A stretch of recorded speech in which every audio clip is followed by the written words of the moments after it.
गुरु प्यारी सास संगत जी राधा स्वामी जी। संगत जी, ये साखी सिंगापुर में रहने वाली एक बुज़ुर्ग अम्मा की है, जिन्हें पता लगा कि इस बार बाबा जी सत्संग फरमाने सिंगापुर आ रहे हैं। तो ये बीवी बहुत ही खुश हो गई और इनके मन में भी बाबा जी के दर्शनों की चाह हो गई। और यह बीवी बाबा जी को बहुत मानती थी, लेकिन इसके जो परिवार में लोग थे बाकी के और इनके बच्चे थे, वह सत्संग सिमरन वगैरह में विश्वास नहीं करते थे। और जब इन अम्मा जी को पता लगा कि बाबा जी सिंगापुर आ रहे हैं तो बहुत ज़्यादा खुश हुई और इन्होंने सोचा, क्या पता कब अगला मौका मिले ना मिले बाबा जी के दर्शन। जब बाबा जी अगली बार आए तब मैं दर्शन कर पाऊँ या ना कर पाऊँ, तो इस बार तो मैं बाबा जी के दर्शन कर ही लेती हूँ। तो इन अम्मा ने अपने बच्चों से कहा कि वह सत्संग घर उन्हें लेकर जाएं, लेकिन जैसे कि इनके बच्चे और बाकी के घर परिवार वाले बाबा जी को नहीं मानते थे, तो उन्होंने जाने से साफ मना कर दिया और काम का बहाना बना दिया। अम्मा बहुत ही ज़्यादा बुजुर्ग थी, वे बिना किसी की मदद के अकेले सत्संग घर तक तो नहीं जा सकती थी। और जब सबने मना कर दिया तो वह बहुत ज़्यादा उदास हो गई, क्योंकि वह काफ़ी समय से बाबा जी का इंतज़ार कर रही थी। और संगत जी, जब इंसान इस हालत में होता है कि उसके अगले पल का पता नहीं होता, तो वह यही चाहता है कि बस एक बार तो सद्गुरु के दर्शन हो ही जाएं। वह एक सच्चे सत्संगी से बेहतर कोई नहीं जानता कि हम अपने बाबा जी के दर्शनों का कितना इंतज़ार करते हैं। इस तरह अम्मा के दिल में भी अपने सद्गुरु के लिए बहुत प्यार था। अब बाबा जी भी इन बातों से अनजान नहीं थे। साथ संगत जी, अब बाबा जी अपनी संगत को कैसे उदास और दुखी देख सकते हैं। तो सत्संग शुरू होने से पहले बाबा जी अपने ड्राइवर को बुलाते हैं और उन्हें एक जगह का नाम बताते हैं और बाबा जी ड्राइवर के साथ अम्मा के घर पहुंच जाते हैं।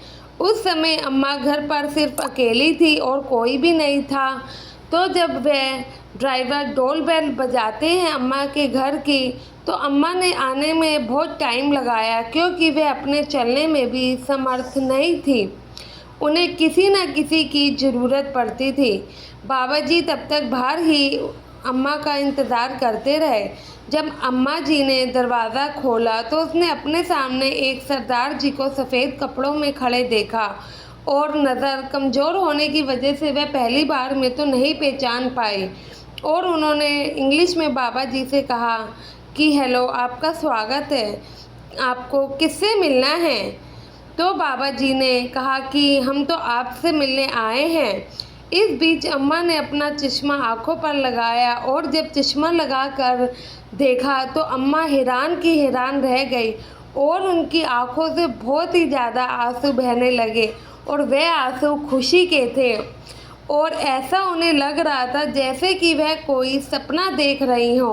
अम्मा सदगुरु के अपने सामने देखकर बहुत ही ज़्यादा हैरान थी, लेकिन बहुत खुश भी थी। हैरानी के कारण वह अम्मा जी नीचे ही बैठ गई और बहुत ही ज़्यादा रोने लगी। तो बाबा जी ने अम्मा को उठाया नीचे से और एक कुर्सी पर बिठाया। अम्मा जी ने बाबा जी से कहा, आज मैं बहुत दुखी थी कि मैं आपके दर्शन के लिए नहीं जा सकती। मैं जीवित होते हुए भी सत्संग घर नहीं जा सकती और आपके दर्शन नहीं कर सकती। ऐसे क्या फ़ायदा है ज़िंदगी का। वो ऐसी बातें सद्गुरु से कहने लगी। तो अम्मा की बातें सुनकर बाबा जी कहते हैं कि कोई बात नहीं, आप हमारे दर्शन करें या हम आपके, एक ही बात है। हमें तो ऊपर से जैसा हुक्म मिलता है हमें तो वही करना पड़ता है। संगत जी, यहाँ बाबा जी के कहने का मतलब है कि हुजूर महाराज जी बाबा जी को जब भी कोई हुक्म फरमाते हैं तो बाबा जी उस जगह पर ज़रूर पहुँच जाते हैं। संगत जी, जब हुजूर महाराज जी गद्दी पर बैठे हुए थे तब हजूर महाराज जी भी देहरादून में सत्संग के लिए गए थे।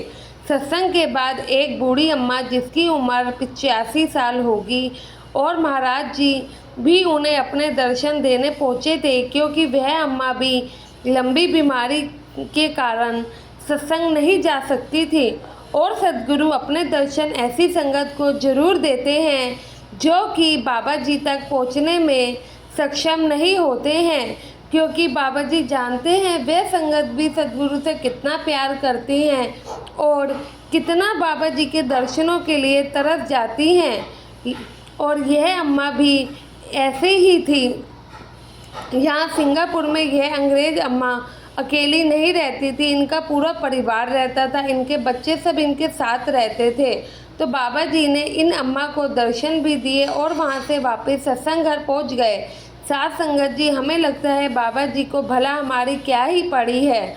उनके चाहने वाले तो करोड़ों हैं, लेकिन ऐसा कोई नहीं है, ऐसा कोई मतलब की संगत नहीं है जिसके बारे में बाबा जी ना जानते हो। बाबा जी अपनी संगत को नामदान भी देते हैं और बाबा जी के जितने भी बच्चे हैं ना, बाबा जी सबका ध्यान रखते हैं। उन्हें पता है कि उनका कौन सा बच्चा किस लायक है और कौन सा बच्चा क्या कर सकता है और उनको अपने किस बच्चे के लिए क्या करना है। इसलिए उन्हें हमें किसी बात के लिए बताने की ज़रूरत नहीं है, ना कभी उनसे हमें कुछ मांगने की ज़रूरत है। जो देने की ताकत रखता है तो उसे पता है कि उसके बच्चों को क्या दिक्कत है और उसके बच्चों के लिए क्या सही रहेगा।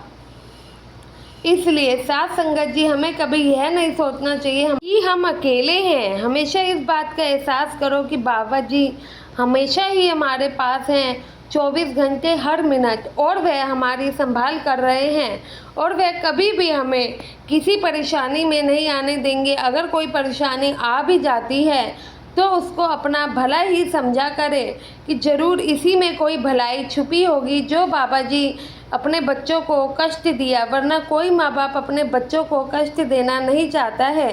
साथ संगत जी, इसी के साथ आपसे विदा लेते हैं। आशा है आप संगत के अपने चैनल को सब्सक्राइब करना नहीं भूलेंगे और कमेंट में राधा स्वामी भी ज़रूर लिखेंगे। गुरु प्यारी साथ संगत जी, आप सभी को राधा स्वामी जी।